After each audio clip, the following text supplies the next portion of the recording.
You are living in the most dangerous time in American history. We won't take a single back step. Former professional basketball player is now the Republican Party's choice. Can you imagine Royce White, the U.S. Senate?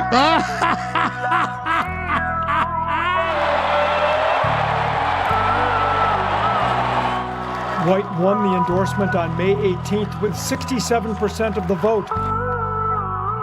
There's nothing that guarantees we win, but I guarantee you if we lose, we will die.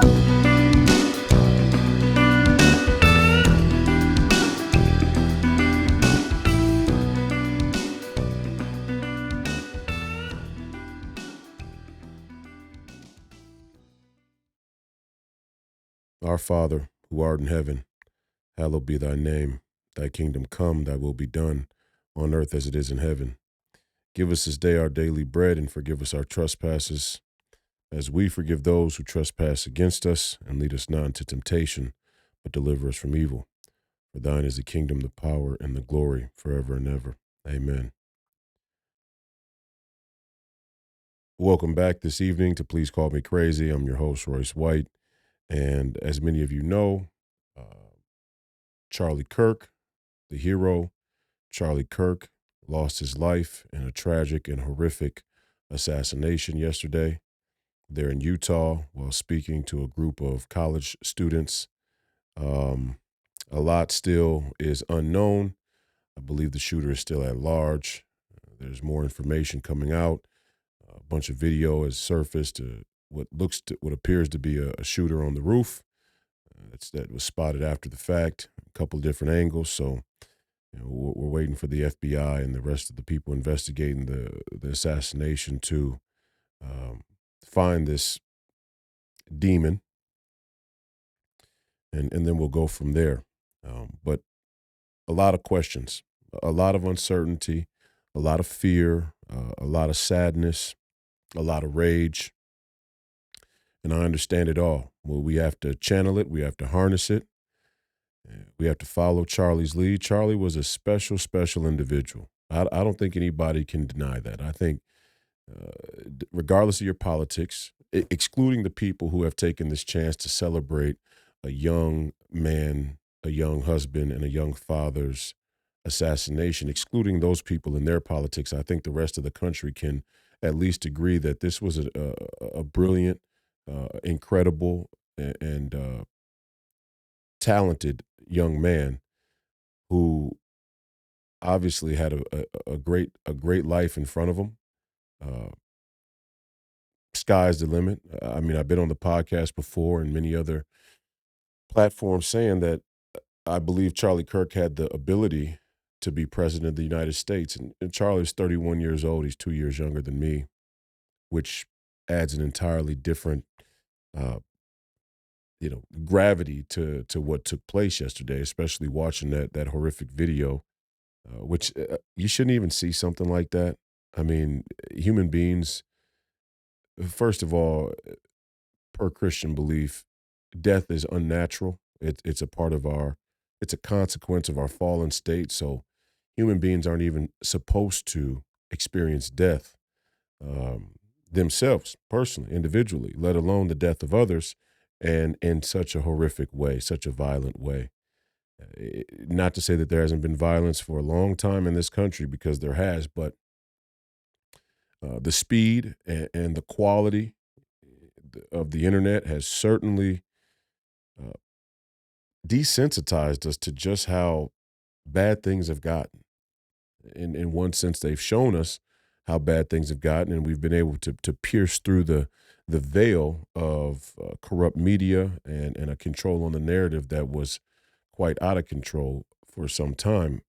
But on the flip side of the coin, the price we pay is a desensitization to things like we saw yesterday. Again, Charlie, incredible young man, built a very, very effective political institution that was predicated on young people getting involved in the political process and being activists. And most importantly, he was effective. He was effective. If you saw that crowd I don't know how many people even really follow Charlie Kirk. I would assume a lot of people, just like many others in the MAGA movement, a lot of people just had opinions about Charlie Kirk and didn't really know who he was or what he did, other than maybe see him debate some young kids on a college campus and whatnot. But if you saw the crowd there in Utah, you start to understand just how much of a superstar Charlie Kirk was and how great of a movement and an institution that he built in Turning Point. And, this is a turning point for our nation. I don't think things will ever be the same again. I don't see a way back to normal. I don't see a way back to the way things were. I don't see a way back to middle ground without things getting much worse before they get better. You know, we can continue to pray and ask God to guide us and give us the discernment to navigate these dark times with the least amount of pain, turmoil, violence possible. But we don't get everything we want. Charlie certainly didn't. For a man to just want to go and speak to some young college kids about his political perspective and have his life brutally taken in that way is absolutely disgraceful. And we should all carry a burden of shame this evening in what we've let this country become, and some much more than others. So again, I want to make sure that we keep the Kirk family in our thoughts and prayers, his beautiful children, his young wife, all of his other relatives, the people close to him, everybody at Real America's Voice, the network, and all the people who benefited from Charlie's talent and Charlie's work ethic, determination. We keep you all in our thoughts, and everybody who Charlie touched, all of the fans out there. Many of them cross over into this audience and on the War Room audience. We know that a lot of people are hurting. A lot of people are brokenhearted, and rightfully so. Rightfully so. There's nothing I could say, really, to mend that. And I'd be lying if I didn't say I feel the same way. And it's interesting because Charlie and I are very close in age, and we didn't do much together. In that, I'm kind of a solo lone wolf. When the great Steve Bannon calls, I answer. Alex Jones calls, I answer. Back when I worked with Jason Whitlock, if Jason Whitlock would call, I'd answer. But I wasn't, and I have never been a person that sort of clamored at the opportunity to, just try and push myself on everybody at all times. And the few of the times that Steve pushed me and Charlie Kirk together, we had great conversations, and he had a brightness to him. He had a sharpness to him. He had an intensity to him, but a genuineness to him that you could just feel. It was palpable. And you see a lot of that in the content that he puts out. He's one of those genuine happy warriors. He went out there and he tried to tell people the truth, as uncomfortable as it may have been. And he did it with a smile on his face. Now, some people took his smile as being condescending, but again, compared to me, Charlie Kirk was a kind and decent-hearted man. Seriously.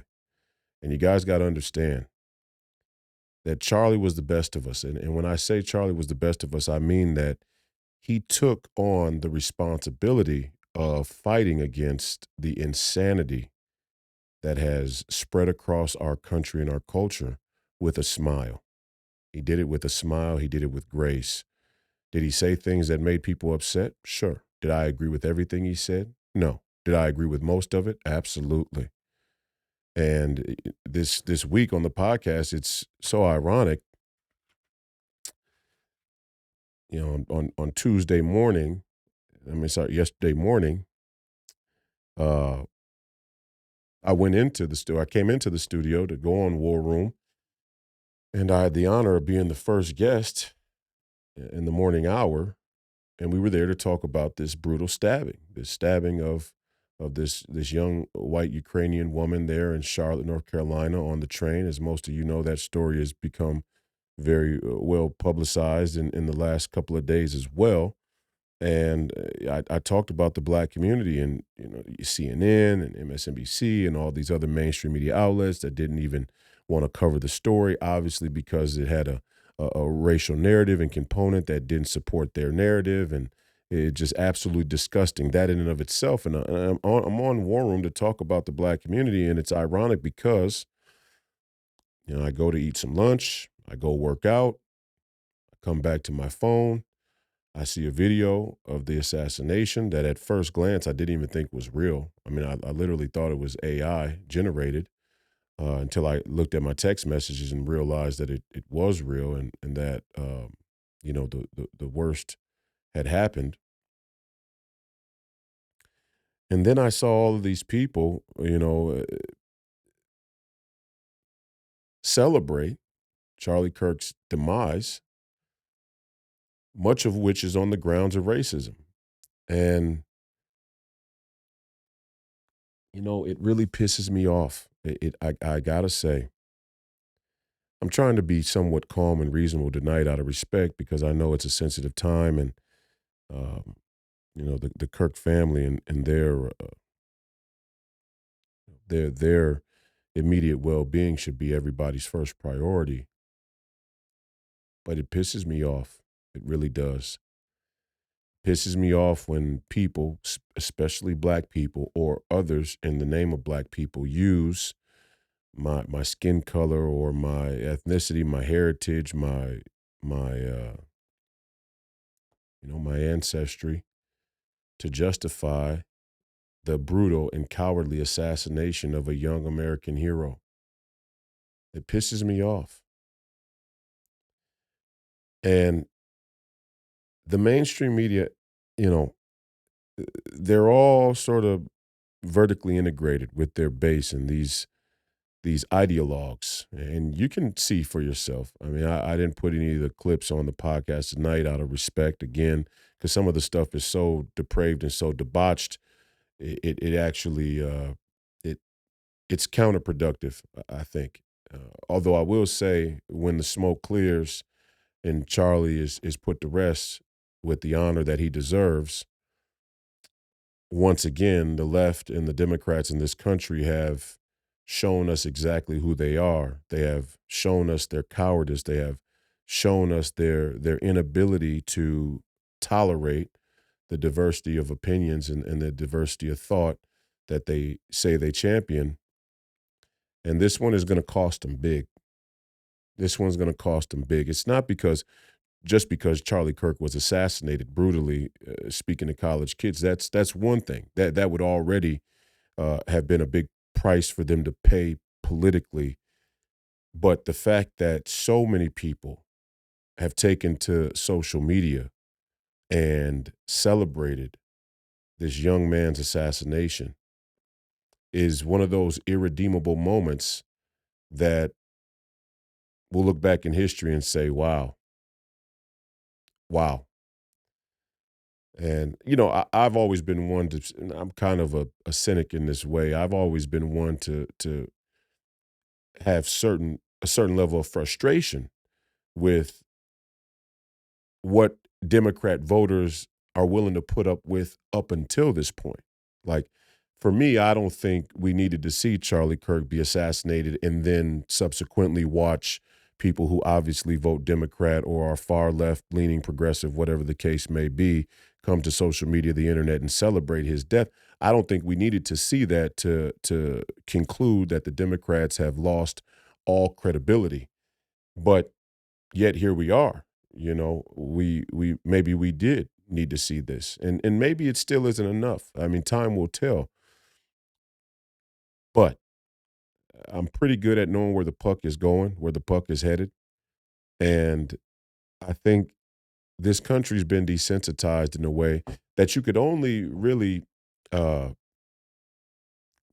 really s- conclude is the product of a faithless society, a godless society, a demoralized society. And I do think we're demoralized here in this country. We've lost all sense of rational sort of human dignity in some sense. Not all of us, but there is a certain echelon, a certain group of people in this country on both sides of the aisle, but you really, really see it on the left, especially in the wake of this assassination. There is a group of people who are so narcissistic, so nihilistic, so evil and kind of self-loathing and self-hating that they have no more sacred honor. They've lost all sacred honor. That's the only way you could celebrate a man's assassination, especially as brutal as we all had to watch. And people were not only, they weren't just saying, "Hey, we don't mind that Charlie Kirk is dead." They were gloating. They were clapping. They were celebrating. And I don't care what TMZ says.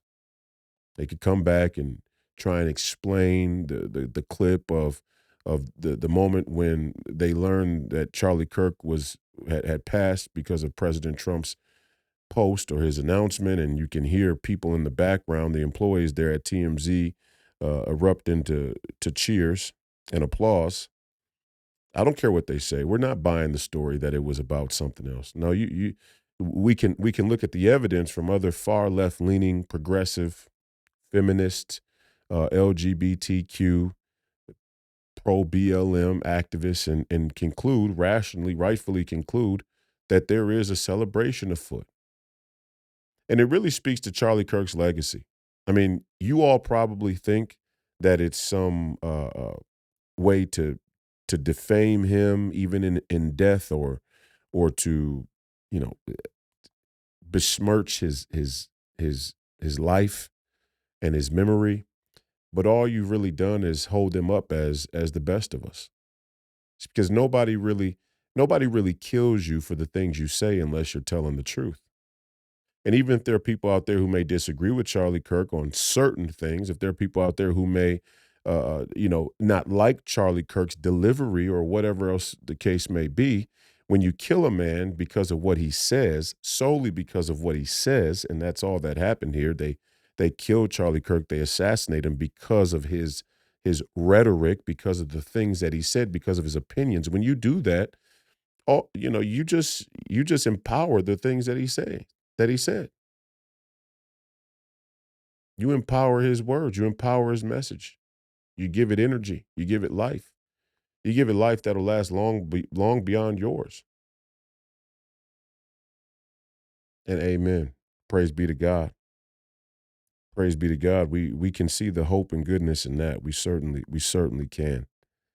But it takes a special type of evil individual to celebrate a man being assassinated. And we're seeing it. So I say this again, and I hate I told you so, especially in moments like this. But now do you see why I talk the way that I do on the podcast?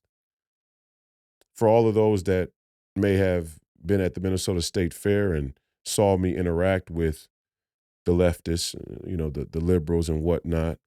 Now do you understand why I talk the way that I do? Why I interact with them the way that I do? Why I have a sort of no nonsense, no give, no compromise, fuck you sort of attitude?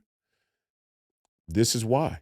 Because I know what these people are capable of. I can feel that demonic energy, that manic, psychotic, neurotic, demonic energy on these people. I can see it on them.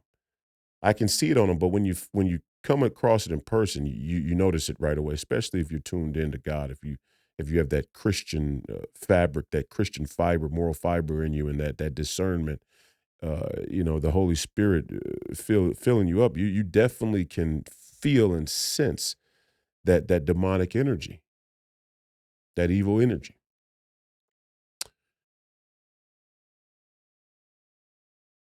You know, these people are sick. These people are awful. And you have to understand, as much as I want to tell you this is going to be the thing that changes our country, people are going to wake up and all of a sudden things are going to get better. I'd be lying to you. Things are going to get worse before they get better. That's just part of the natural process of society. That's what usually happens. Things have to get worse before they get better. Are they at an all-time low? Absolutely. Absolutely. When you lose a young, healthy, talented, articulate, smart, uh, ambitious, determined, and hardworking 31-year-old man with a family, with a wife and kids, to a brutal assassination, yeah, it's at an all-time low. There's no doubt about it. It's at an all-time low. But things can get worse. And I'm sorry to tell you all, they will get worse. Unless unless we truly treat this moment as a clarion call, and we embrace Charlie Kirk and his memory and his legacy and his work as a mission of our own. If we do that, we can curtail some of the tragedy that lies ahead. We can head off some of the pain and the turmoil and the violence and the chaos that lies ahead. We can do that. It's possible. It's possible. But we have to understand who our enemy is. We can't continue to play this game of political theater where we smile and we wave and we shake hands with people that we know are A, willing to kill us, or B, fine with seeing it done. We just can't pretend. We can't play nice with these people anymore.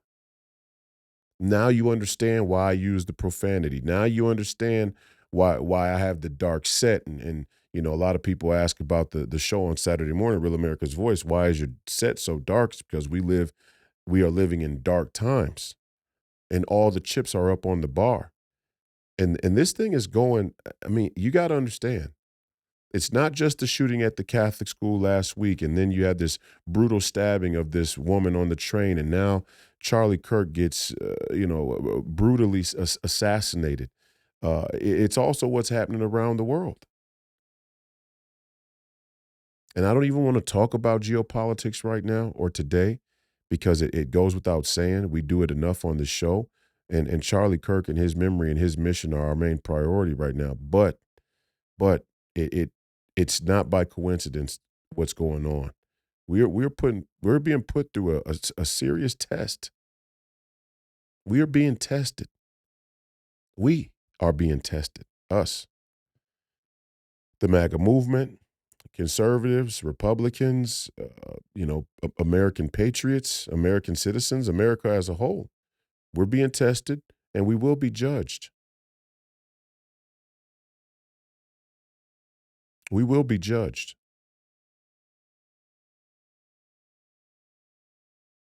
And again, I just want to say to the mainstream media, you all are scoundrels. You all are scumbags. I know they fired Dowd, for his comments, calling Charlie Kirk divisive in the wake of the shooting.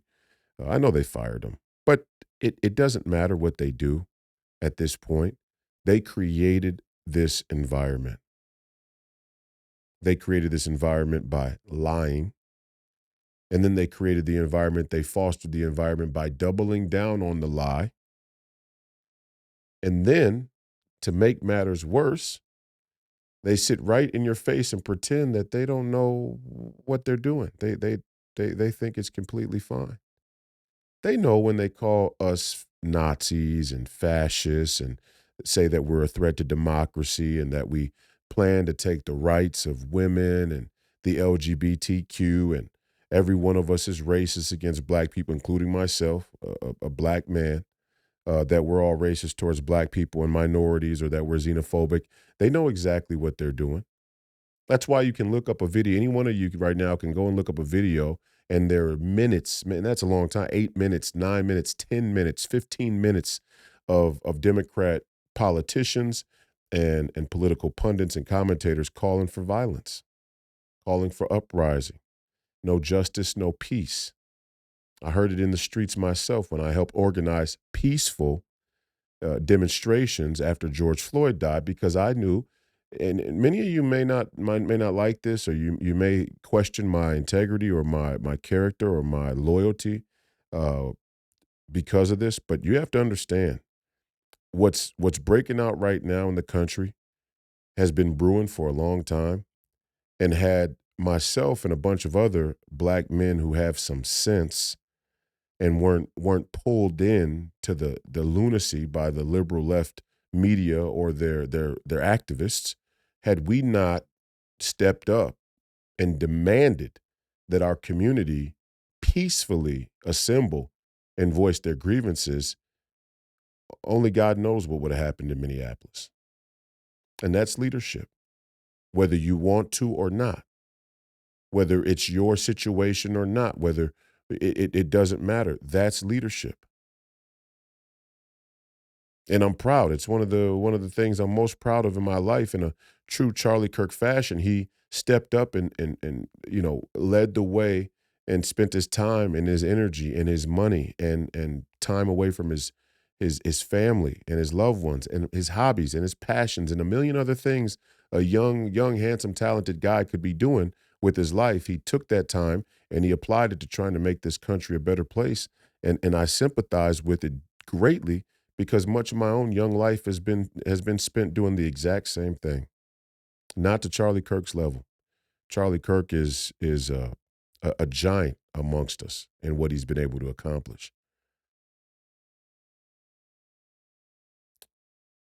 But I bring that up for a reason because, see, I'm very familiar with these people. Being here from Minnesota and Minneapolis, the belly of the beast, I'm very familiar with these people. I'm very familiar with what they're capable of. I'm very familiar with their motivation. And it was only in the streets of Minneapolis after George Floyd died that I learned how anti-Christian and anti-God the left really was. But things are getting worse.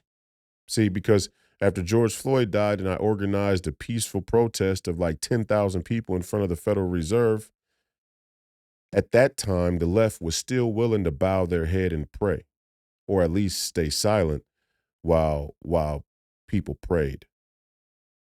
Now, the House Democrats erupt into anger, protest, when Speaker Mike Johnson asked for a moment of silence to pray for Charlie Kirk, who had just been assassinated. That's where we're at now. And I say it again, the chips are all up on the bar. These people have told us exactly who we are. And the question is now, as it so often is, how do we respond? How do we respond to what we witnessed? How do we respond to seeing a man brutally assassinated? A husband, a father, a son. How do we respond to what we witnessed? Well, I mean, we can all join hands and sing Kumbaya, and there's a time and place for that for sure. We definitely should join hands and try and comfort each other in the fellowship of being an American citizen and knowing what's right and what's wrong, but also being Christian. And even if you're not, just being decent, a decent human being. And I'm starting to see that. I think out of all of this, what is occurring right now is people for the first time are realizing some of the the the politics they believe they belong to actually don't align with how they feel in their heart, in their soul. Sometimes it takes sometimes it takes a crisis to really know who people are. And I wouldn't wish death on my worst enemy. I wouldn't wish death on my political opponents. I wouldn't wish death on my political opponents. I certainly wouldn't celebrate them being assassinated. How could I? Because assassination by definition is cowardice. It's cowardly. So there's no room to celebrate cowardice. You never celebrate cowardice. Just in principle, you don't, you, you can't celebrate cowardice.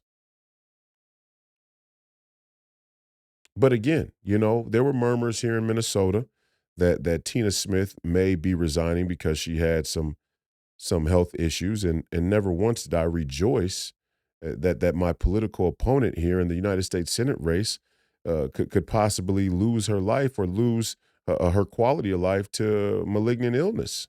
That never crossed my mind.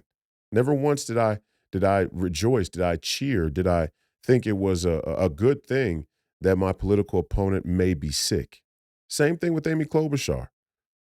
When I went against her last time, her voice was getting shaky and she was visibly a little shaky. And there were people who thought that she may have some health issues as well. And never once did I attack her for that. Never once did I rejoice about that. I kept speaking to the facts, and that was the height of where I was willing to go and where I was willing to lay my, to stake my flag as a candidate. The fact that people are rejoicing at this man's murder should say everything you need to know. It should tell the moderates and the independents, should tell the people who are more apolitical. It should tell some lifelong Democrats that this is not the party that you remember. This is not the party you're used to. It's not the party that you've been loyal to. And just coming out and condemning, these celebrations, that ain't enough. That isn't enough. There are some things that you just can't come back from, and what the Democrats have to own out of all of this. What the Democrats have to own is that you're the party that inspired this shooter to assassinate this young man for speaking his mind in the country of free speech, and also that people who vote Democrat and people who hate Donald Trump and people who believe in socialism and communism and Marxism and the LGBTQ and feminism and all these other ideologies, that these people have actually taken to the internet and celebrated the man's death. And again, as I said last week, see, if black people are successful, we hold them up as a symbol, a representation of all of black America. We call that black excellence. As soon as a black person does something depraved, debauched, as soon as a black person does something evil or demonic, we say that they're independent. This isn't a representation of us as black people, as the black community. This doesn't represent us as a whole. But see, when Charlie Kirk said something that people didn't like, when Donald Trump says something that people don't like, when I say something that people don't like, it's a representation of Republicans as a whole, or white men as a whole, or Christians as a whole, or even just plainly men as a whole. See, we pick and choose. And the contradiction has become so blatant and obvious. I would hope at some point people start to return to rational, logical reason and just say, enough of this. We can jump through 1,000 hoops to try and dot the I's and cross the T's, circle the wagons, and make this political ideology seem like it's something normal, like it's something righteous, like it's something honest, and like it's something deliverable, that it can deliver prosperity to its followers. You can jump through all the hoops you want to try and make that be the case, but it's just not gonna it's not gonna work, because it's not honest, it's not rational, it's not coherent, it's not consistent in its logic. This shooter, the black man who stabbed this white woman on the train, the transgender who went into the Catholic school or went to the Catholic school and shot innocent young children, they, by consistency standards, they have to be a representation of the ideological factions that they represent. All of them. They are a representation of the left, and there's no arguing that. There's not a debate. By your standards, MSNBC, by your standards, CNN, by your standards, ABC, and the rest of the mainstream media, New York Times, Washington Post, the list goes on. By your standards, if you are a part of a demographic, like, say, a white Christian man, whatever you do is used as a representation of that demographic. We see it time and time again. Fine. We want to play it that way. I don't agree with the premise, but for argument's sake, then let's just see if the reverse holds true. Let's see if you're willing to accept the same standard when you look in the mirror. Charlie Kirk's assassin. Orina, I think her name is, the white girl who was stabbed on the train, her assailant. The shooter here in Minneapolis, there at Annunciation Catholic School, all come from a demographic. And their heinous, violent, cowardly acts have to be seen as a representation of that demographic. And the question I ask the rest of us is, how much more are we going to put up with? How much more do you need to see? It's an honest question. It's an honest question. How much more do we need to see? See, me, it tripped a wire. I wasn't even that politically active. I mean, everybody knows I fought the NBA on mental health policy, and I fought for mental health, and I've been one of the biggest advocates for mental health of my generation. I remember back when I was talking about mental health being the great crisis of our time in 2012, it was still taboo. Right? People didn't even talk about it. In the media, let alone in professional sports or in pop culture, it was legitimately seen as a taboo topic on all fronts, that mental health was just kind of this secret thing nobody wanted to discuss. And I have great, great sympathy for people who have mental health struggles. But there is a difference. There's a distinction to be made.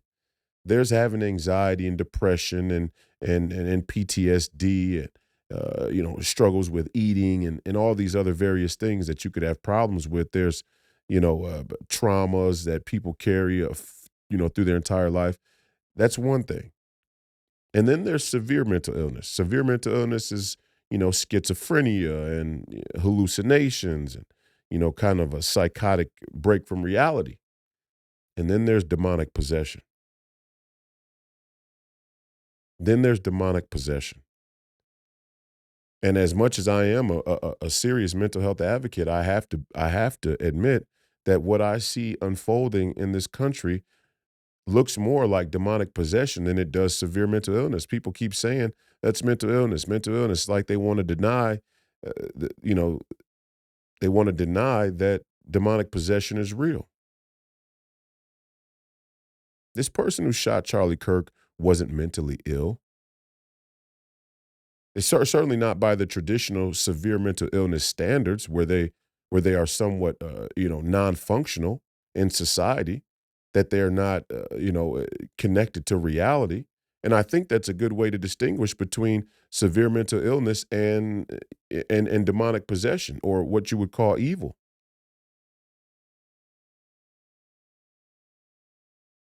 People who are severely mentally ill usually have some type of organic or cognitive impairment that makes it hard for them to even function in society. It's why a lot of the homeless are actually homeless, because you could clean them up, you can give them food, you can put clothes on them, you can give them money for a while. They don't have the cognitive uh, stability to be able to maintain a life, mostly because they don't see a life for themselves. Their impairments don't allow them to. And there is a great question about what we do with those people in society. Should we round them all up and throw them back into mental asylums, insane asylums? Sure. Should the insane asylums have to be better than they were in the 70s when we were lobotomizing people? That's why they closed them all in the first place, and we end up with the Dorothy Day Center downtown St. Paul, and you got a bunch of people who are just roaming the streets when they're not at the center, doing drugs and getting drunk and causing problems. Even there, an example that some of this we did to ourselves.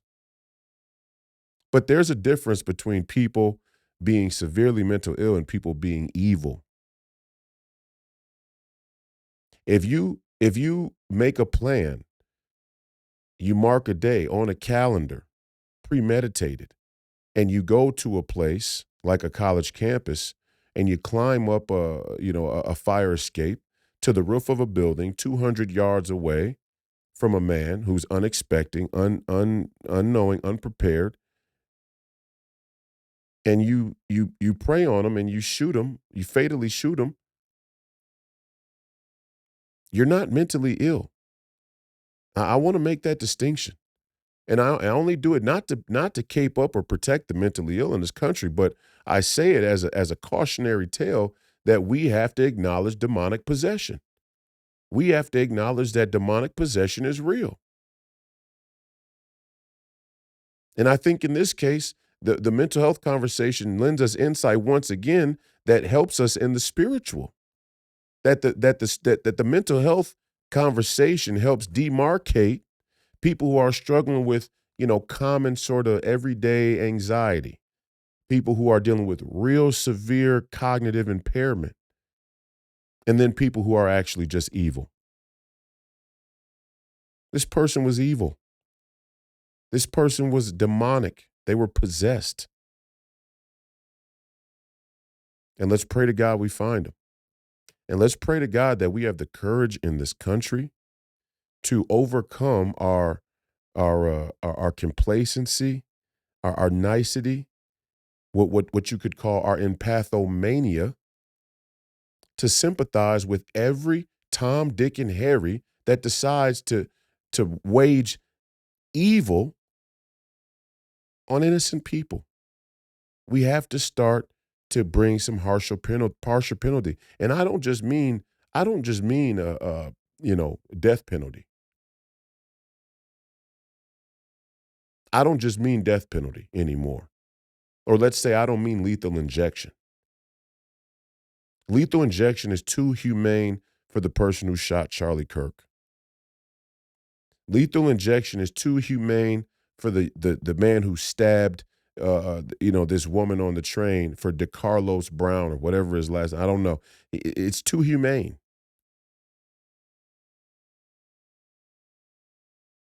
Had Robert Westman been alive shooting young Catholic children at the church while they pray, lethal injection is too humane. Torture, live. Let everybody see it. There must be justice. There must be recompense.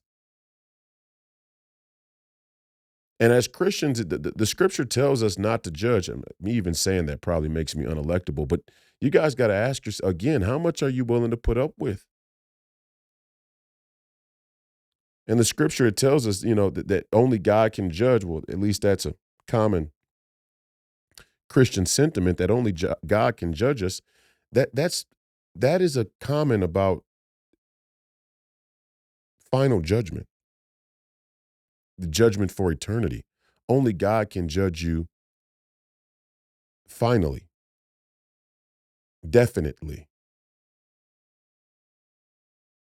All of us have to make judgments every single day we wake up, judgments of what we're going to do, who we're going to spend time with, what we're going to pursue as goals in life, how we're going to approach our work and our passions and our relationships and parenthood and being a sibling, a family member, a son, a daughter.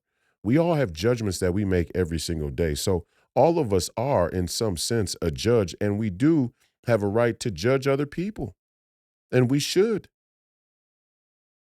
Your judgment is not final, but you have to judge other people. And as a society, part of the problem with our society is that our courts have become completely politicized, completely weaponized, and at the same time, completely neutered. We are afraid to deliver justice.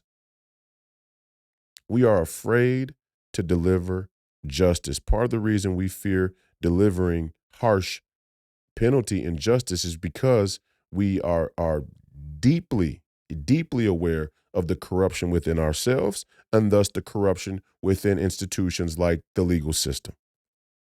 the judiciary, the government. That's why everybody's afraid. That's why everybody's gun shy about the death penalty. Because there have been instances where people were on death row for crimes they didn't commit. Now, am I saying we should lower the burden of proof for the death penalty? No. No, I'm not saying that at all. But I'm saying when a man walks up to a Catholic school and decides to open fire on young kids who were praying, young kids at all, a school at all, doesn't have to be a Catholic school. It could be a public school. It could be any school. It could be a high school. When somebody decides to open fire on innocent people for their own sick, twisted, demented agenda, and we have overwhelming evidence that it was them. In many cases, they admitted. In many cases, they're apprehended, and they have kind of a sociopathic sort of blankness to them about what they did, a lack of remorse about what they did. They should be put to death. How is that even an argument? What did we do in this country? I mean, you just start to think about the gravity of our expectation, our cultural expectation around justice, an idea like justice, which is so important to maintain the society that we built, that we live in here in America. The degradation of justice itself is a sign of our society going in the wrong direction. We are gun shy about justice. A mom kills her young child. You're not mentally ill. A parent dismembers their own child. You're not mentally ill. You are demonic. You are possessed. I remember the video a while back where the black woman went into the grocery store and she had a knife, and the mom was pushing the 2-year-old in the cart out of the grocery store, and she fatally stabbed the kid and stabbed the mom too. The mom ended up living, but the kid ends up dying. And then she was in the courtroom, and she had that weird smile on her face. I don't know if you remember this story, but you can look it up. You're not mentally ill. You're possessed by a demon. There are plenty of people. And even if let's say you are mentally ill, let's just for argument's sake, accept that there is a level of mental illness that presents itself in a sort of sick, twisted violence, okay? You people are going to get grouped in with the demonic. There are plenty of people with severe mental illness that just have trouble, walking around during the day. They have trouble navigating a normal life. But they're not violent towards people. They don't want to harm people and kill people. They don't have sick, twisted, deeply calculated plots to assassinate people. Those people do exist, and we do them a disservice when we allow the demonically possessed to take on the excuse or the justification of severe mental illness. No, there are people that need to be hospitalized because they hear voices, and some of that is even demonic possession. But there are people who have genuine schizophrenia, and they're not evil. They don't want to kill people. They just have real cognitive, tragic, terrible, very hard to deal with cognitive issues. They need to be hospitalized. They need to be put in institutions. The people who kill 2-year-olds outside of grocery stores with a blade need to be tortured and executed. Now, people are going to, and you just watch. This will be the reason that I don't win in the midterms. They'll use this. People watch what happened to Charlie Kirk, and they'll still find a way to justify how young white girls on college campus are going to social media and clapping and cheering that this man is dead. And they'll say, well, Royce, you're too extreme because you said we should have torture and death and executions, public ones. Absolutely, we should. Absolutely, we should. Absolutely. Absolutely. And this guy here in North Carolina, They got the death penalty in North Carolina, and he's going to get the death penalty. And when we catch the guy who shot Charlie Kirk, he's going to get the death penalty. My advocacy is that we make it public, that we don't just give them the death penalty. We give them an expedited, a swift death penalty, and that it makes a statement to the rest of the public. The same way everybody's willing to, and I just use a geopolitical example here, but the same way everybody is so willing to talk about deterrence, deterrence when it comes to bloated defense budgets and nuclear submarines and nuclear weapons and all the other things that go into us keeping one country from invading another country, right? We talk about deterrence there, and we're willing to go to nuclear war. We're willing to kill millions of people if need be in order to uphold those deterrents, in order to maintain those load-bearing walls of international peace or government or whatever else. But we're not willing to do it right here for individuals. This is what we mean in the MAGA movement when we say that citizenship becoming global and not national and local is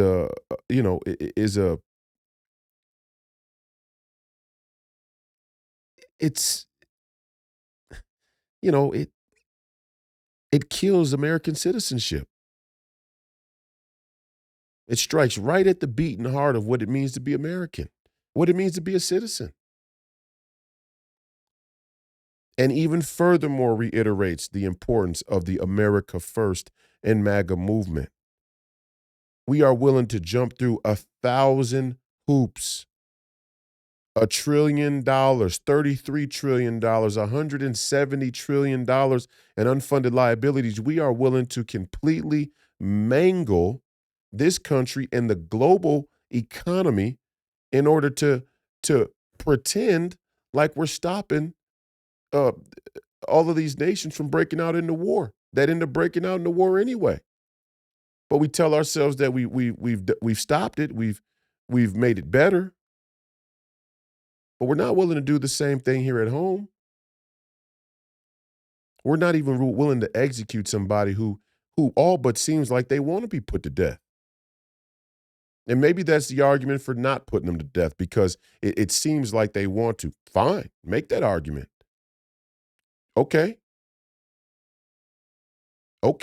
Imprison them, torture them for weeks, torture them for months, torture them for years. Oh, well, that's inhumane.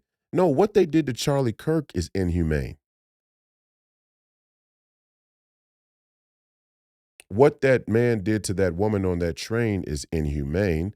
What Robert Westman did at Annunciation Catholic School is inhumane.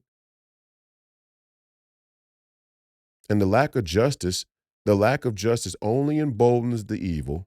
Number one, it only emboldens the evil, and is deeply, deeply wounding for the rest of us. Justice is a necessity. Justice is a necessity. Going a long time in this country without justice. Going a long time in this country watching people do heinous, evil things, and we all kind of have to just shudder at the idea of it and continue on anyway. And we have to kind of try and tiptoe around these evil people. And again, I want to tell everybody out there, get ready.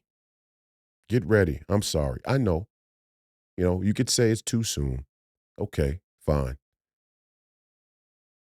But this is the fog of war. And Charlie would tell you next man up. The same way I watched when Steve went to prison, and none of us knew what was going to happen. None of us knew if Steve would make it out of prison, given how dangerous Steve is in the deep state. Thank God that Steve made it out of prison, made it out of Danbury. But none of us knew what was going to happen. And we all had the exact same hymn book open. Next man up.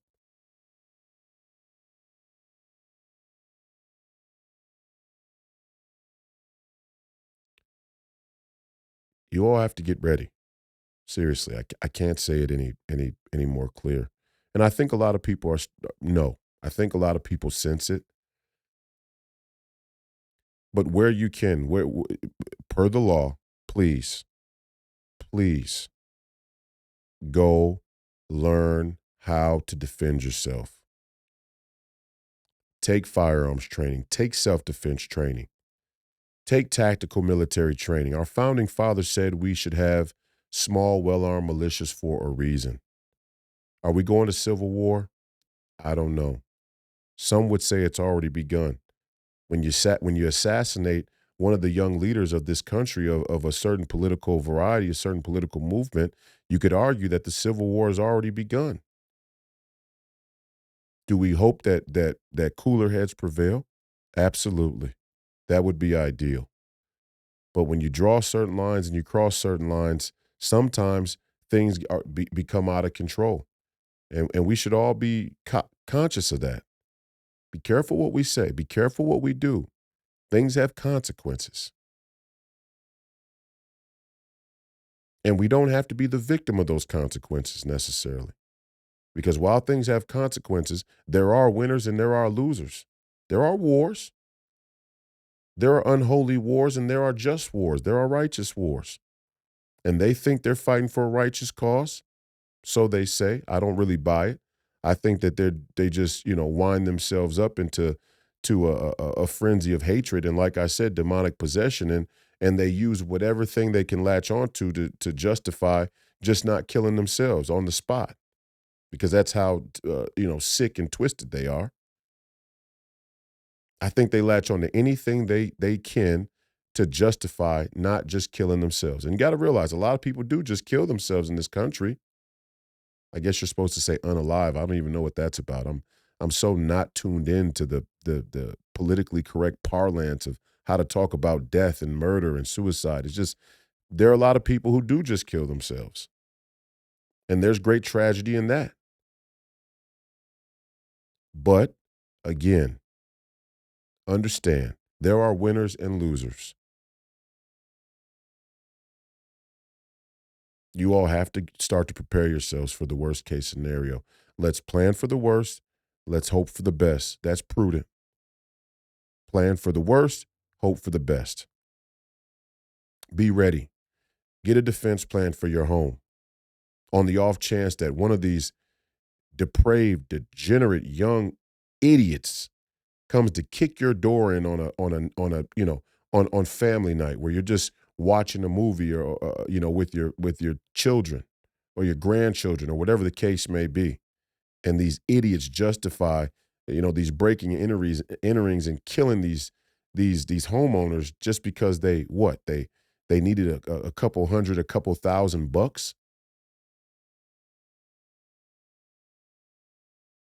Debauched. Put them down. Death penalty. You kick in a door at a house. You accidentally kill somebody at the house. We're not giving you 10 years, 15 years in prison. We're not giving you 20 years in prison. You're going to have a quick and swift trial. And we're going to hang you by your toenails until you beg for death. And then we're going to let you hang a little more just so everybody can see. And then we'll execute you when we feel the message has gotten across. That you don't, and I talked to another black man the other day. We were having a conversation about prison. And while many people look at prison as a terrible a consequence, you got to realize the sickest and most twisted amongst us like it in prison. Prison's great. Your tax money's taking care of them. They got a place to lay their head. They have food.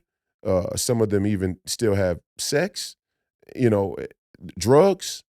I mean, they have access to everything that regular people have access to, except the freedom to come and go when they want. And many people are content with that. And you got to think, some things happen that are circumstantial. Like, for example, okay, I'm in a gang. Maybe I'm not in a gang. Maybe I buy marijuana off the street. And I go to my local marijuana dealer and I go to, give them $40. I don't smoke marijuana. First and last panic attack came from smoking marijuana. God bless that scared me enough and turned me off to drugs altogether. It really is a blessing. But, people smoke marijuana. Go to my marijuana dealer. You give him $40. He pulls a gun on me. This is hypothetical, okay? He pulls a gun on me. I have a gun. He doesn't know. I pull my gun on him. I shoot him. I kill him. Manslaughter, second-degree murder. These are charges where, okay, you didn't mean to kill somebody. It wasn't premeditated. You didn't want to kill them. The situation unfolded and you went to go protect yourself, but maybe your gun wasn't legal, or maybe, you shouldn't have been there in the first place, or it was in the commission of a drug deal, so it's still a felony. These are things that deserve prison time, okay? And not all of those people are, twisted. They're just making bad choices, and they deserve to be in prison for a certain period of time.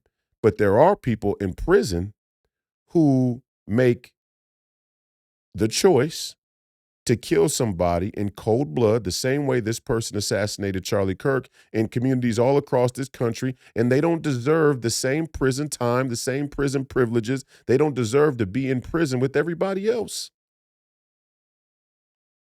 They deserve to be in much harsher prison.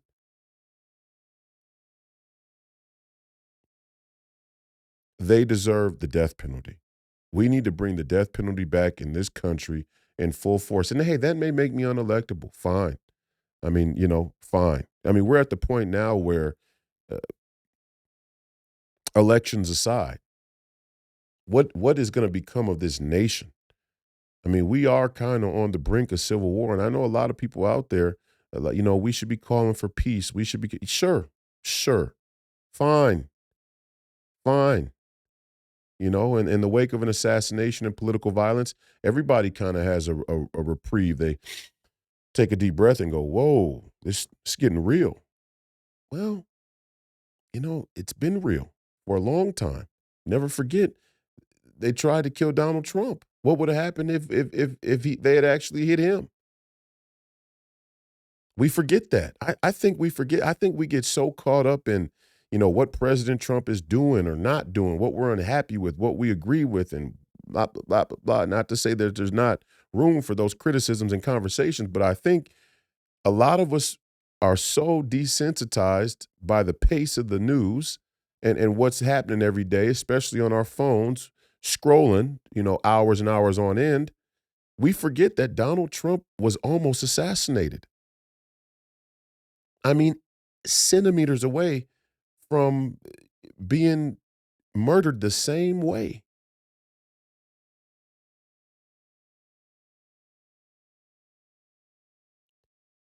We got to start to prepare ourselves for the worst case scenario. That's all I'm saying. Learn how to defend yourself. Learn how to defend your family. Take that serious. Don't wait on law enforcement. Don't wait on anybody else. There's limits to what they can do. And in the worst case scenario, if this country breaks out into pure anarchy, there are not going to be enough police or law enforcement officers on the entire planet to keep you and your family and your loved ones and your property safe. That's why our founding fathers wrote the documents the way that they did.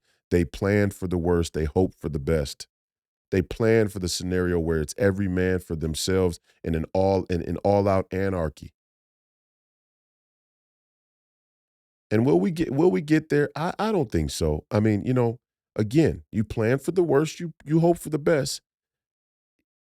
My guess is that these things will continue to happen few and far between, but that doesn't mean they're any less impactful on the spirit of this country and the spirit of us as individuals. They're still greatly impactful to us on a spiritual level, cultural level, political level. This Charlie Kirk assassination is going to change American politics forever. Again, because you're getting a look at who the left really is. They celebrated. They celebrated. The man was assassinated. He's only been dead, literally minutes, half an hour, and people are taking to the internet celebrating as though he was some type of evil, like some type of evil character in a novel or a movie. Charlie Kirk's, I don't even care if you disagree with him politically, he's not that extreme. Seriously, Charlie Kirk wasn't that extreme. In fact, in recent times, you got people on the right who they would say are further to the right who've been critical of Charlie, even saying, "Hey, you're not tough enough." It's like Steve Bannon always says about Donald Trump. You got to realize Donald Trump is a moderate in the MAGA movement, and them calling him Hitler is just a way we feel is just a way to soften us. It's like me saying to bring the death penalty back in a major way. People will say, well, that makes you unelectable. There's no appetite for the death penalty. Really? Then we need leaders who are going to step up and say, why is there no appetite for the death penalty? When people admit that they killed their own child, when people admit that they had no rhyme or reason, they just killed somebody and walked up and stabbed them just because. Why is there no appetite for the death penalty? And you got Van Jones who says, oh, well, this person was hurting. They're obviously hurting. Is it obvious that they're hurting? I don't know that to be obvious. It doesn't seem obvious to me. Sorry. It doesn't seem obvious that all these people are in some type of, deep sadness and pain, this deep despair. Okay, maybe at at some sort of abstract and esoteric metaphysical level, you could say anybody who wants to kill others or experience a self-hatred or a hatred that you could equate to being deeply despairing. Okay, if you want to go there, fine. But again, don't conflate it with mental illness, general mental illness. Don't conflate it with your average person who has depression or anxiety. Don't conflate it with that. There are plenty of people walking around with anxiety, with depression, with PTSD that don't plan political assassinations. Plenty of people. Now, what's scary, and I do say this is what's most scary, is it seems there are far more people than we realize that have an appetite for political assassinations. It's strange. We don't have an appetite for the death penalty. That's seen as a non-starter. But we certainly see that there are a lot of people that have some type of twisted appetite for political assassinations. We ask ourselves, is that a just culture? It's not just. It's not just. It's not going to work. It's not going to work for you. All you patriots out there, you need to be getting ready. I don't know where this goes from here, honestly. I know the tears immediately. And as soon as I saw it, as soon as I knew it was real, as soon as I confirmed it, I watched the video, must have been 10, 15 times. And I tried to play out in my head a scenario where Charlie survived this assassination yesterday. I tried to convince myself that there was a way that Charlie could make it. And nobody should even see something like that. I must have watched the video 15 times. And at the end, I was not optimistic that Charlie was going to survive. And when I heard that Charlie didn't make it, it didn't shock me.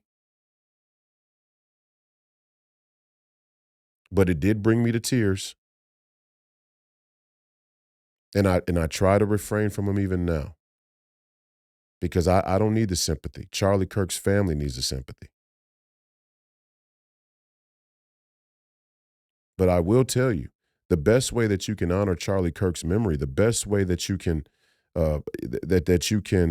continue his legacy and carry on with his mission is to be more prepared than you've ever been before.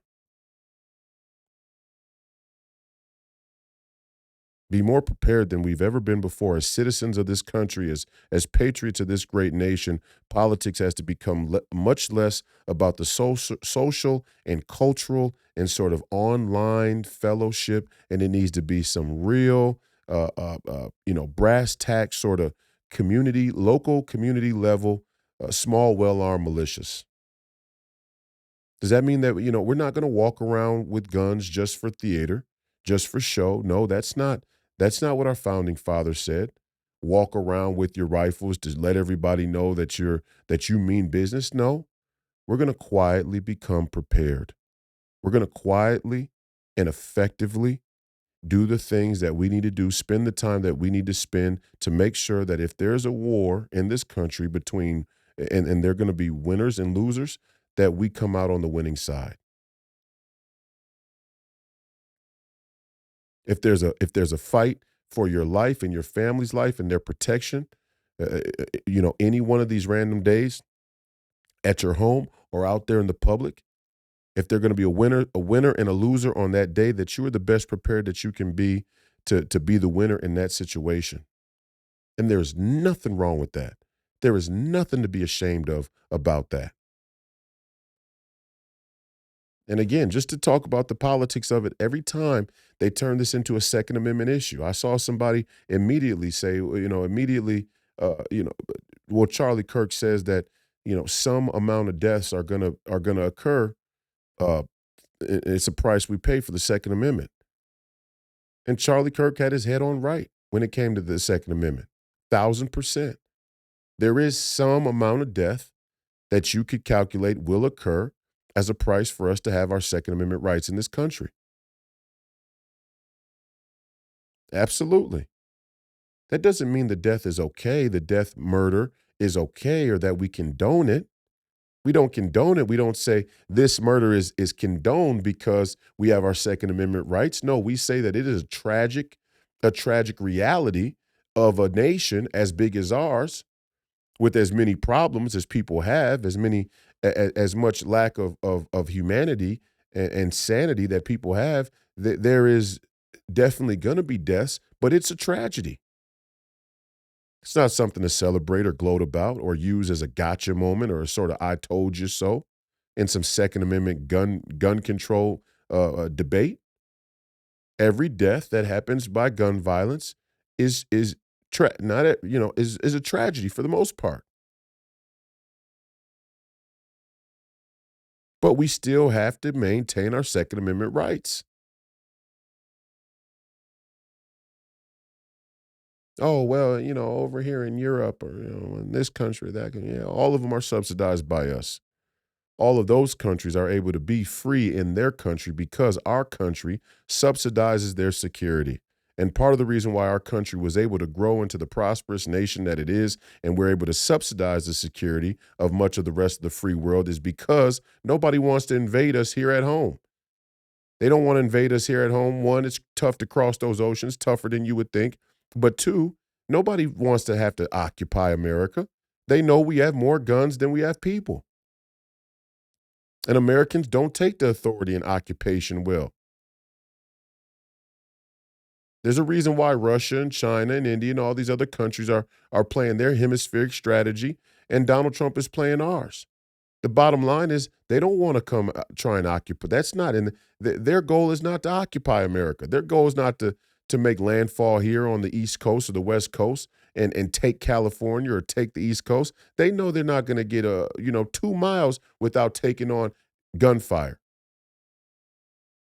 And it's not going to be called insurgency. It's going to be called patriotism. And it's a part of our DNA as a country.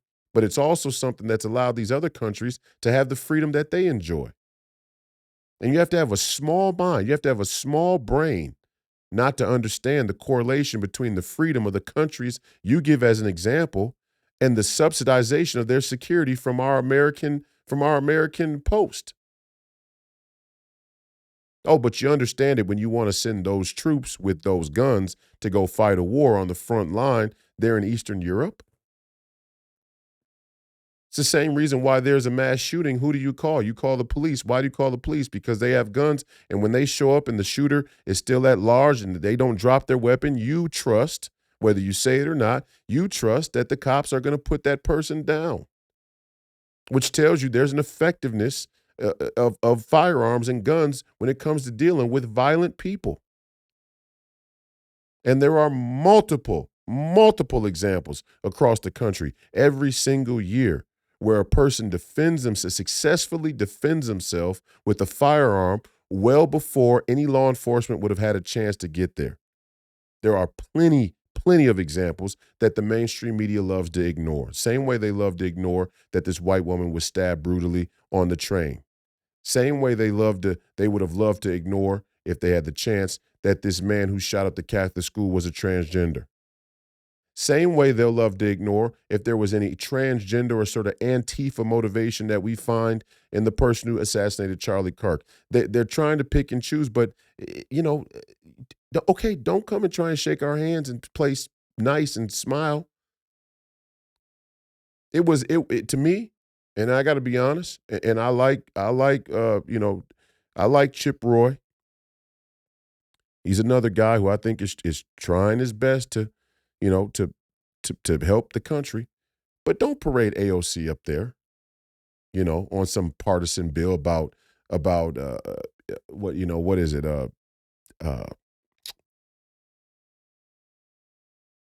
Insider trading, I think it was. Don't parade AOC up. I don't care if AOC agrees about insider trading. We don't agree on fundamental issues. And we have to sort out these fundamental issues. And until we do, there can be no compromise. There are fundamental issues. Fundamentals. Do we believe in the Second Amendment or not? Some of us do, some of us don't. The some of us that do, we understand that, yeah, some crazy, probably left-winger, but don't rule out that this is a nefarious government, government agency or government operation as well, because we know that's possible when it comes to Charlie Kirk's assassination. I'd be remiss to rule that out. I know it's early, and I know we don't want to, talk about the conspiracy theories, but stranger things have certainly happened. Stranger things have certainly happened in recent memory. But let's just say, yeah, sometimes a crazy person can get a long gun and take a shot at somebody important, somebody brave, somebody courageous, somebody who was a hero. That can happen. But if Charlie Kirk was here today, I guarantee you, he would still stand on the same principle of the Second Amendment as he had in the past. I guarantee it. Because it's a first principle. It's fundamental. And when the Second Amendment argument doesn't work, what do they revert back to? Oh, race. And this was the worst. I saw people say, Charlie Kirk spent all his time talking about black people, and it was a white man that shot him. Are we going to talk about white-on-white crime now?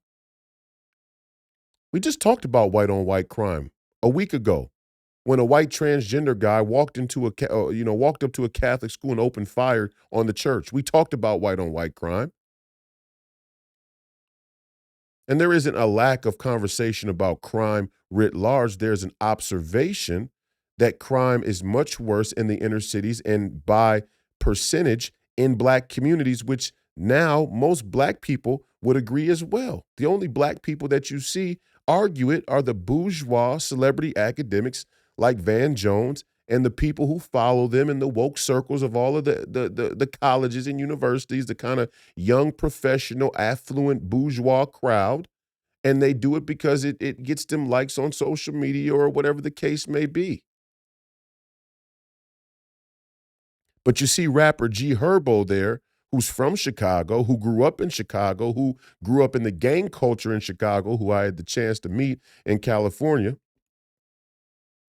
You heard they asked G Herbo, what do you think about Donald Trump bringing in the National Guard to Chicago? That's your city. And G Herbo said, whatever you need to do to keep the women and children safe, whatever you need to do to get the kids home, get the babies home. That's a young man with some sacred honor. It's a young man who lived through it, who knows it, who knows it intimately, who survived it, like me. You're looking at a young man who survived it. Not all of my friends did. A lot of my friends died over nonsense, silly stuff. Unnecessary. Not here anymore. And it's really hard it's as much as we can sympathize and empathize with the loss of life and death and murder and whatnot, it's very hard for the living to understand death. It's very hard for living to properly to properly I want to say to properly grasp death, because again, it's not natural. From the moment that life begins in the womb, from the moment that consciousness kicks in, from the moment that the gift of consciousness is given, is granted, uh, you don't know death. You don't know death. You can only imagine it.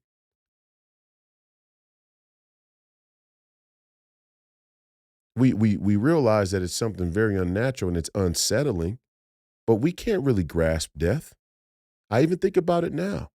My life continued, and our lives in some sense have to continue. There's a mechanism in us, a survival mechanism in us that a week from now we will have to pick up and put the pieces back together and try to move on from this heinous, violent assassination uh, of Charlie Kirk, a hero.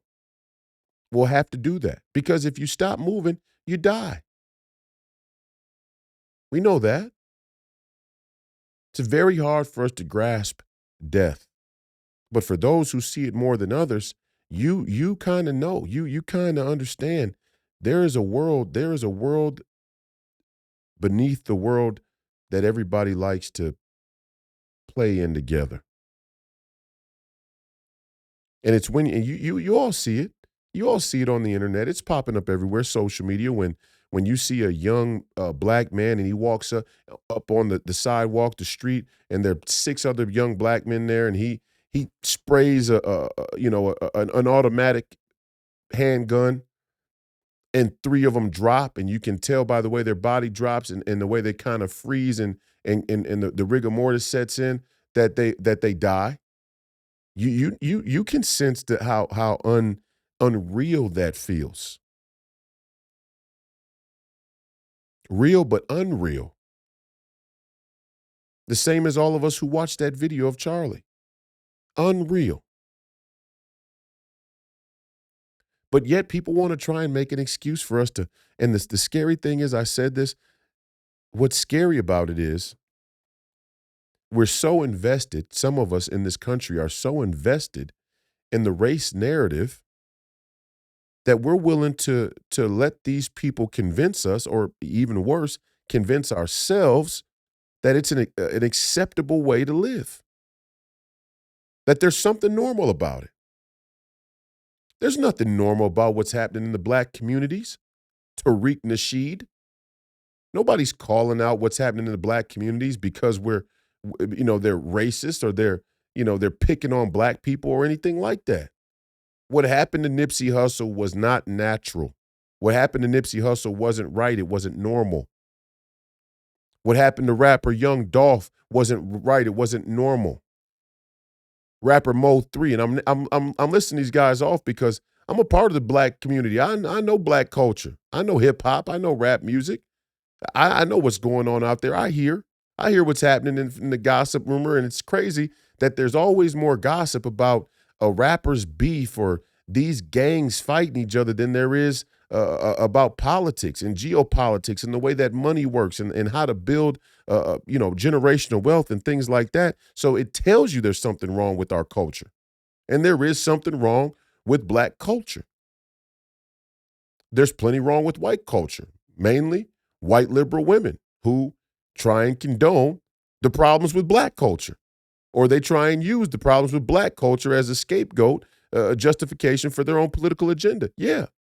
No, I mean, and again, there is a problem. I remember seeing the footage of the rapper Mo 3,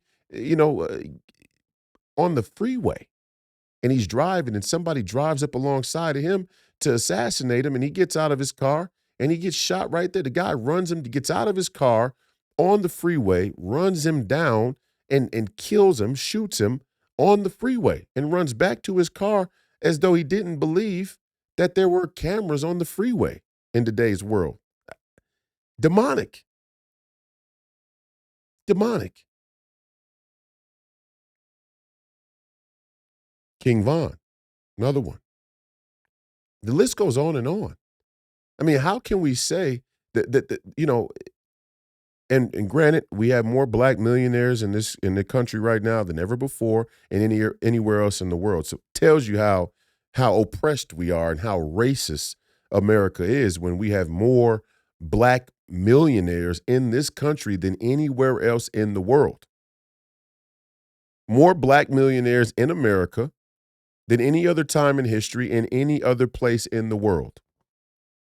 Black America makes up one of the top 10 most wealthy nations as a demographic in the entire world. It's even more sad what we do to ourselves given that we are such a wealthy demographic. It kind of makes an argument against reparations for sure, because it says no matter how much money we give you folks, you still have a hatred for one another, it seems. And I said this on War Room the other day when I was on with Steve. I said, you know, these mass shootings and things like that, the attack on the white girl and saying, I got that white girl, evidence of a hate crime. You know, Robert Westman's already dead, but evidence is a hate crime. And here, obviously, the shooting, hate crime. But maybe we should make it a federal crime for black people to kill each other because it's so obvious that you hate yourselves, that we hate ourselves. So is that not considered a hate crime? Oh, I guess the hate crime designation is only if the ACLU or the ADL or some of these other, political organizations deem it so. And why do they never regard it as hatred when black people kill black people? It's just unfortunate. It's sad. It's tragic. No, it's hateful is what it is. We hate each other. We hate ourselves. I don't hate myself. But and again, that's another thing. Oh, well, Charlie Kirk talks about black people. Was he really talking about all black people? No. When I say white liberal women, do I really mean all white liberal women? Of course not. When I said women have gotten mouthy and they use that until the cows come home, oh, that was the battle cry of the feminist movement against Royce and Donald Trump, the MAGA misogynists. Royce White says women have gotten too mouthy. Well, look at all the mouthy bitches that are celebrating this assassination. Can I not say they're women? Is it not flippant and disgusting and mouthy? I think mouthy is actually nice. I think mouthy is actually a nice way to put it. Sorry, I'm not sorry. I think mouthy is actually the most polite way I could say it. And it tells you how they try and play these linguistical games for political power when they try and make mouthy seem like it's too extreme. Don't even call me mouthy. You celebrated a man being assassinated. Mouthy is the nicest I could possibly say.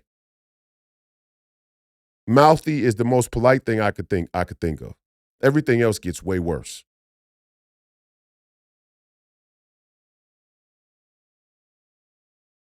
But we're not talking about all women or all black people.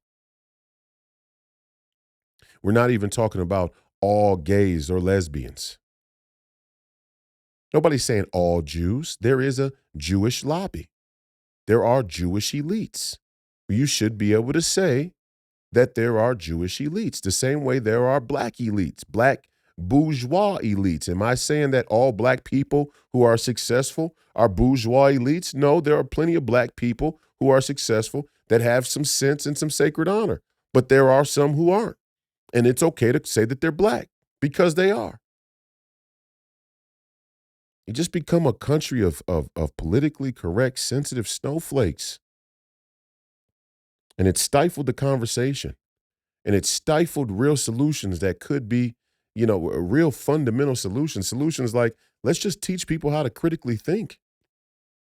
Let's give people a sense of purpose. Let's give people a higher moral calling. And we can make this country great again. And we can overcome this. As bad as things seem, we can overcome it. But it's gonna be an uphill battle. Get ready. Get ready for it now. It's gonna be an uphill battle. You gotta accept that. It's not doom and gloom. It's gonna be an uphill battle, and you take it on with a smile. Take it on with a smile. Charlie Kirk, I love watching Charlie because no matter what the situation was, he always had that smile on his face. It's like, all right, we're gonna throw down, we're gonna argue, we're gonna debate, but I'm gonna do it with a smile. It's easier to smile when you know you're right, and he's right. A lot of times he's right. Sometimes he wasn't. Sometimes I didn't agree, but a lot of the times he was right. A lot of times just basic first principles. And what they're teaching on these college universities, some of these college universities, is absolutely uh, uh, unacceptable. It's so dishonest. It's almost like, where are the class action lawsuits against the universities? Can the federal government please sue these universities for the stuff they're teaching? It's so disanchored from reality. It's a disservice to the students, no doubt, but it's almost uh, a degradation of the whole country.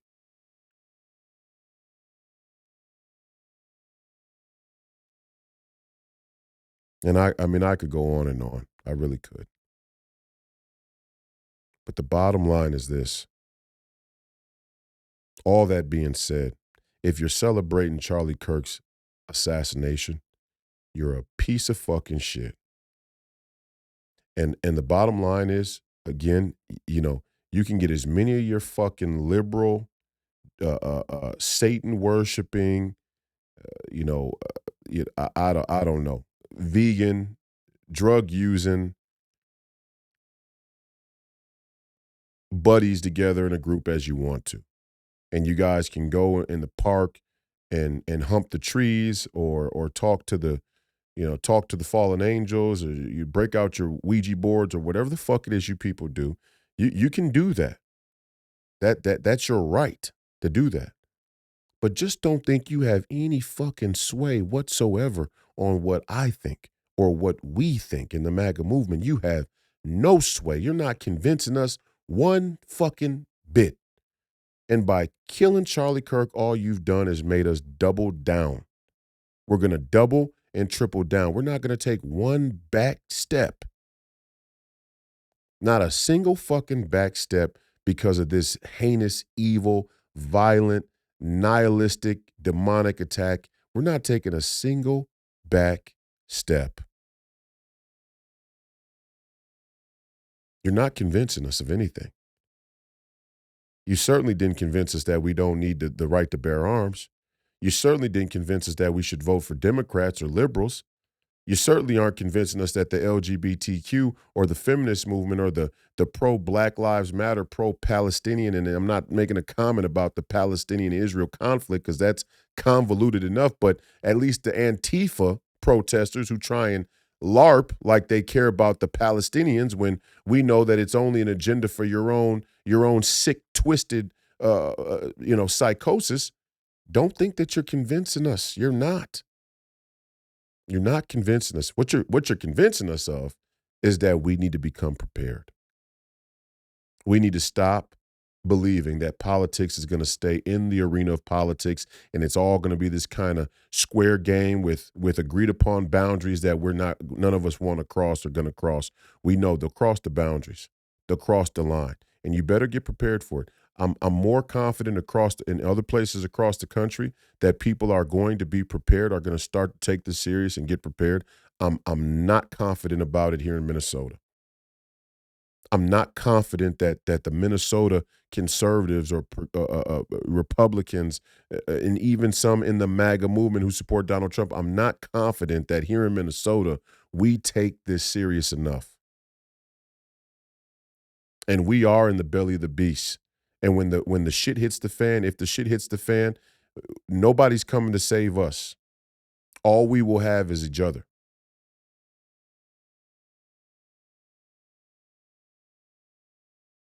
I hope everybody understands that I feel absolutely terrible about what happened to Charlie Kirk. It takes everything in me not to come to tears. It takes everything in me. But we have to deal with reality. This is a reality check. This is a reality check. We have to cash it. We have to cash that check. Okay. This is a game people want to play? Fine. Okay. Okay. This is what it is. We deal with things as they are, not as we wish they would be, not as we wish them to be. We deal with things the way that they are. And Charlie was like that. When he spoke, he dealt with things the way that they are, not the way we would all like them to be, not the way that makes us comfortable, the way things are. The way things are is these people have crossed the fucking line. And we better brace ourselves for worse to come, and we better get ready to punch back. What does punching back look like? Punching back looks like we have to mobilize the most iconic, legendary political action for the 2026 midterms that this country's ever seen. Take to the streets. Take to the streets, not for violence, but be prepared, because violence could always come. Same way the Democrats said sometimes when there are protests, things can get a little carried away. Yeah, no doubt. No doubt on that. I hear you. No doubt on that. And we're not going to be the victims every time. We have to stop being the victims, but don't hide. Take to the streets. I love to see that there was a vigil in Idaho for Charlie Kirk. And some person, I saw a video, at least it said that some person rolled up and was, trying to desecrate the memory of Charlie Kirk and using profanity on his name and whatnot. Okay? He took a beating. He took a beating. From the video, it looked like he took a beating. Okay. Yeah, I get it. I understand completely. And in many ways, it's justified. Would have been wrong to kill him. That'd have been too far. And we have to have that discernment now more than ever, because when you get in the fog of war and things are as tense and hostile, the tendency is to overreact and overdo. And then in some places, we don't do enough. And that's what leadership is about. That's what leadership is about. Guy who stabbed a woman on the train, you're demonic, death penalty. We don't feel bad about it. Sorry. Catch the shooter, guy who killed Charlie Kirk, death penalty. We don't feel bad about it. Expedited torture, death penalty. Make an example out of it. It's the way it should be. Man rides up to a vigil for Charlie Kirk, starts to, curse Charlie Kirk's name. Deeply, deeply disrespectful. Took a beating for it. Good. Can't kill him. That's not just. But the point is, we have to start to think in these terms, because this war is upon us. This is exactly what they wanted.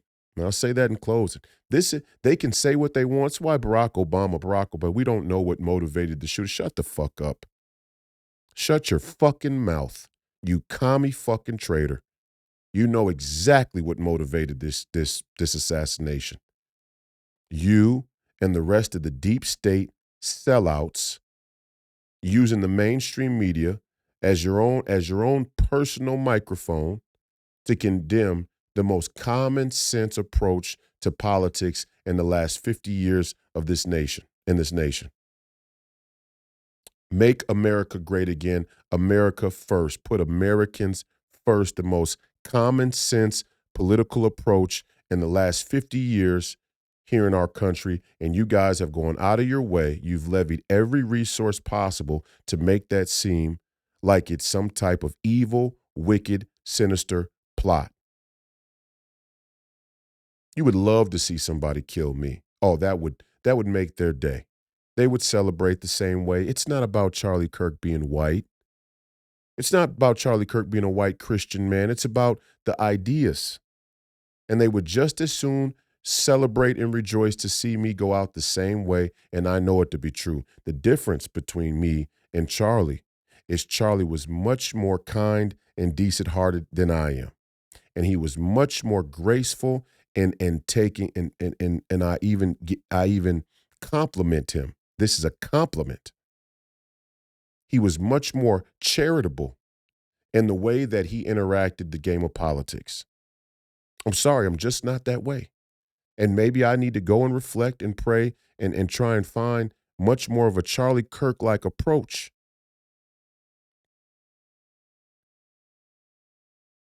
But my heart tells me that I need to try and help Americans understand. See this for what it is. See Charlie's fate for what it is. Charlie tried the happy approach. He showed you. He sacrificed his life to show you that even when I smile, even when I go with grace, even when I just try and engage in conversation, and I don't call for violence, and I don't call for any type of arms, and I don't call for any type of retaliations and things like that. When I go about it the way that many people would say is the politically correct way, mind you. It's not politically correct for the woke PC police, but it's politically correct in terms of the rules of engagement. And they still killed them.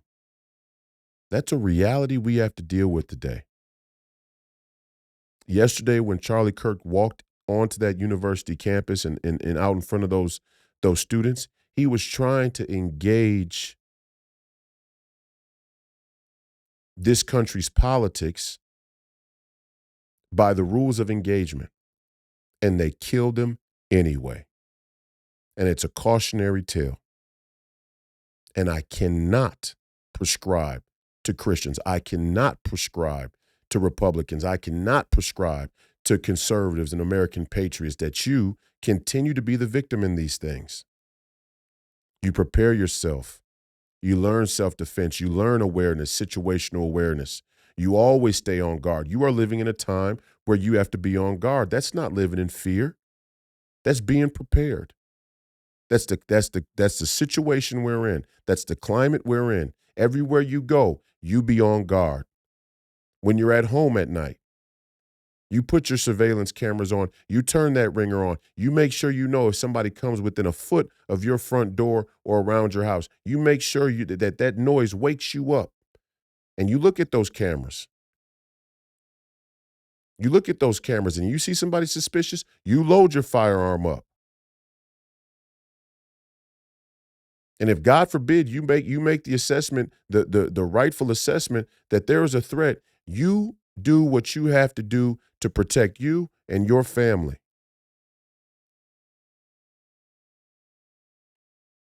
There is nothing in the Christian scripture that says we have to be the victims of demonic attack.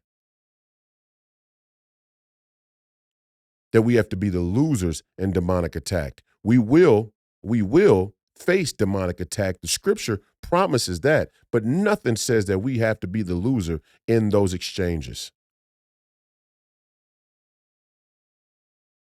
Our forebears had men that vanquished demons. Our forebears had men that vanquished evil. Our forebears had men that understood just wars, that took up arms, and they were prepared to do what was necessary to make sure that people were able to live free, just.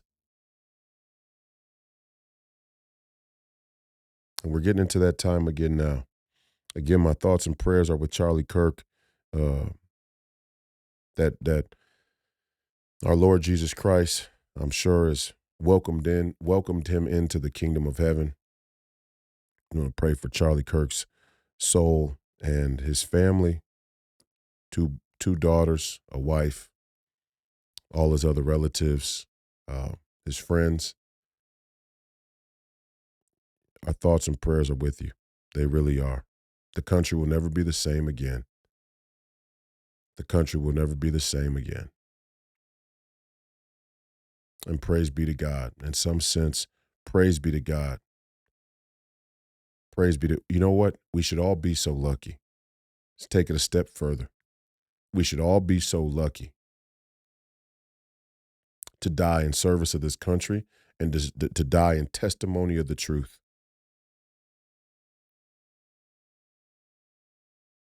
Again, that doesn't mean you let people run all over you. You lay down and you accept becoming a victim. But if you do everything that you possibly can, like Charlie did, he had security. He had security there with him. He did everything he could to try and protect himself. Some things are just out of our control. Sometimes you will do everything that you can, and you will be the loser in the exchange. That happens. That's part of war. Sometimes you aren't going to come out and survive to see another day. And in those moments, the gospel reads that you will be rewarded for, you will be persecuted for his name, in his name. You will be persecuted. We're promised that. But nothing says that we shouldn't be as prepared as we possibly can be. So tonight I bring a message of thoughts and prayers and uplifting the Kirk family, while also preparing ourselves for things to get much worse, taking an inventory, taking a head count, getting yourself a plan together, be prepared. It's the athlete in me. I'm sorry. Hope it's not insensitive, but it's the athlete in me. Preparation. We have to be prepared.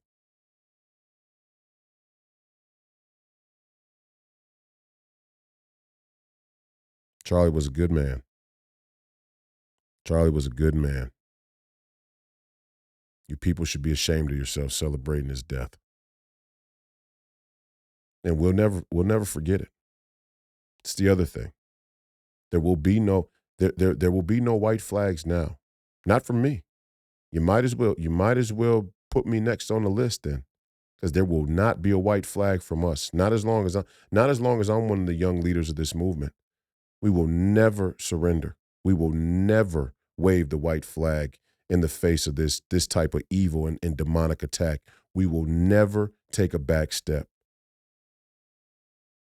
It's been another episode of Please Call Me Crazy, brought to you by Free People Radio. Tomorrow night, we're going to bring the great Professor Penn in to the studio and get his thoughts on the recent events, including the assassination of Charlie Kirk.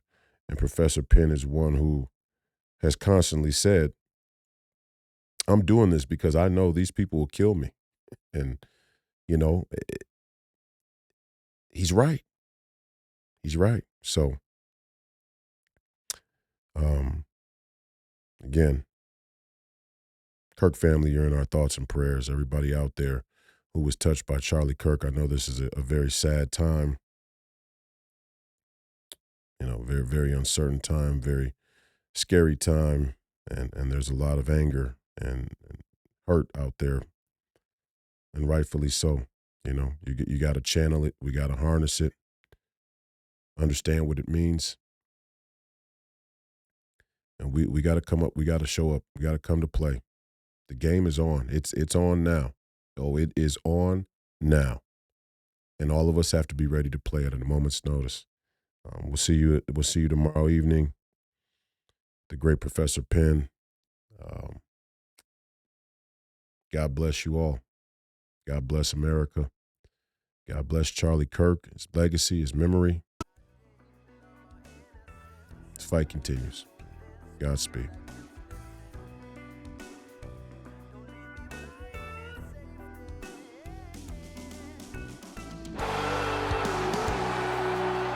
Everything's up on the bar.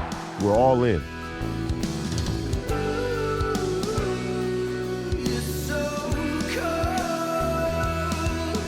We get to decide. Do you want to live on your knees, or do you want to die on your feet fighting? That's the decision you get to make now.